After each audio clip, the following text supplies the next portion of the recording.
안녕하세요. 강동 경희대학교 병원 관절 류마티스 내과 이소연입니다. 네, 요즘 젊은 통풍 환자들이 많이 늘고 있는데요. 그렇기 때문에 그들의 라이프 스타일에 맞춰서 궁금증을 좀 해결해 보고자 합니다. 네, 주의가 좀 필요하겠습니다. 저희가 통풍 관절염과 중요한 거는 퓨린 대사와 연관이 있는데요. 퓨린 같은 경우는 닭가슴살에도 들어있긴 하지만 붉은 고기, 다른 육고기보다는 닭가슴살에 좀 적게 들어있는 것이 맞습니다. 그렇기 때문에 통풍 관절염을 진단받은 환자분께서 단백질을 섭취할 때 비교적 퓨린 함량이 적은 편이라 통풍 관절염 환자분들이 비교적 안전하게 섭취를 할 수 있습니다. 하지만 이 또한 과도하게 섭취할 경우는 요산을 높일 수가 있어 주의가 좀 필요하겠습니다. 또한 단백질 보충제 같은 경우를 많이 드시는데요. 여기 포함된 당성분이나 아니면 다른 첨가물 자체가 요산을 높일 수가 있기 때문에 만약에 꼭 단백질 보충제를 드셔야 한다고 하면 육청 단백으로 된 단백질 보충제가 따로 나와 있습니다. 그거를 드시는 것이 요산 생성에는 비교적 안전하게 드실 수 있겠습니다. 네, 사실입니다. 저희가 급격하게 굶으면 체내에서 지방이 대사되면서 케톤체라는 게 생기게 됩니다. 케톤체 같은 경우에는 우리가 몸에 생긴 요산 배출을 좀 막는다고 알려져 있습니다. 그렇기 때문에 우리가 과도하게 금식을 하거나 아니면 간헐적 단식, 다이어트를 했을 때는 지방이 대사되면서 케톤체가 올라가고 그러면 요산이 우리 몸에서 조금 높은 농도로 유지가 되게 됩니다. 그렇기 때문에 내가 다이어트를 하거나 간헐적 단식을 할 때 통풍 발작을 유발할 수가 있습니다.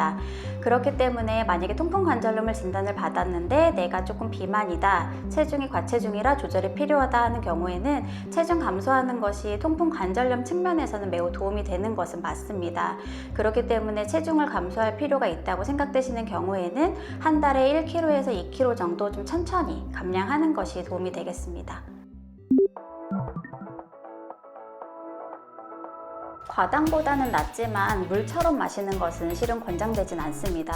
그냥 일반 탄산 음료보다는 재료 음료 자체가 당성분이 적기 때문에 도움이 된다고는 볼 수는 있겠지만 마찬가지로 그 당이 대사되면서 요산을 높일 수가 있어 물처럼 마시는 것은 권장되진 않습니다. 재료 음료들에 포함된 인공 감미료들이 우리 몸에 어떤 영향을 미치는지에 대해서는 명확히 알려진 바가 없기 때문에 만약에 통풍관절염 환자들이 수분 섭취를 해야 한다라고 하면 가장 안전한 것은 아직까지도 그냥 생수, 물이 되겠습니다. 그렇기 때문에 물을 많이 섭취해 주시는 것이 도움이 되겠습니다. 아닙니다. 많은 분들이 이제 통풍관절염이 알려지면서 알코올 성분이 몸에 안 좋다는 건 알고 계실 텐데요. 무알코올 맥주 같은 경우는 알코올은 빠져 있지만 실은 알코올 맥주도 동일한 원료로 제작이 되게 됩니다. 그렇기 때문에 맥주의 원료 자체가 되는 메가, 보리 자체가 퓨린을 매우 높게 함유하고 있습니다. 우리가 무알코올 제조 과정에서 알코올 성분은 빠지게 되지만 퓨린 성분은 그대로 남아있기 때문에 무알코올 맥주를 드신다고 해도 우리가 통풍 발작을 유발할 수가 있게 됩니다.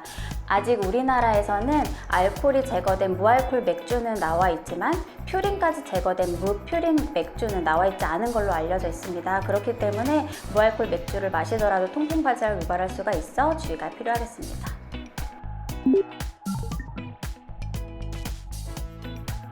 절대 아닙니다. 그 체리 추출물의 일부가 그 배출에 도움이 된다는 연구 보고들도 있긴 하지만 아직 전문 의약품을 대체할 정도는 아닙니다. 그렇기 때문에 통풍 관절염을 진단 받으셨다면 요산을 낮추는 약을 반드시 써야 되고요. 요산 강아지와 함께 더불어 저희가 함께 처방하는 것이 통풍 발작을 줄여주는 약물도 같이 쓰게 되는데 그 약은 반드시 처방을 받은 대로 복용하시는 것이 중요합니다. 그렇기 때문에 시중에 나와 있는 그런 제품들이 도움이 조금 될 수는 있지만 저희 약제를 대신할 수는 없기 때문에 처방받은 약제는 끊지 말고 중단 없이 복용하시는 것이 중요하겠습니다.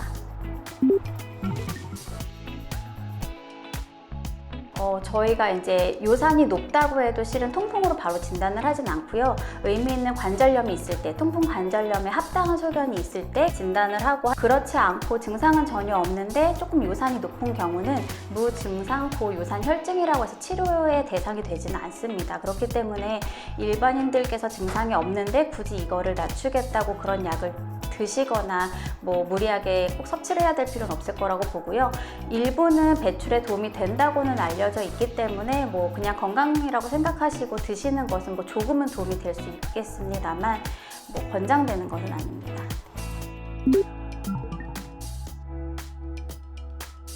네, 복용 가능합니다. 만약에 통풍 관절염을 실제로 진단받아서 약제를 복용 중인 환자분께서 통풍 발작이 중간에 왔다 하면 저희가 통풍 발작을 줄여주는 증상 조절제를 추가를 하게 되는데요. 그런 경우에는 진통소염제가 기본적인 치료 약제 중에 하나로 포함되어 있습니다. 그렇기 때문에 제일 좋은 건 병원의 진단을 받고 치료 처방을 받는 것이 가장 중요하겠지만, 내가 사정이 여의치 않아서 바로 병원에 갈 수 없거나 아니면 이제 가까운 약국에서 처방받지 않아도 진통소염제의 경우 복용하시면 증상 완화에 도움이 되겠습니다.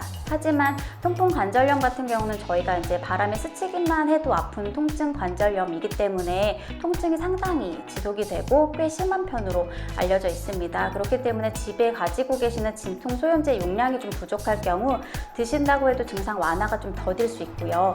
그리고 저희가 그런 경우는 진통소염제뿐만이 아니라 다른 약제도 함께 처방을 하고 있어서 약제가 충분하지 않을 경우는 반드시 의사의 처방을 받는 것이 필요하겠습니다.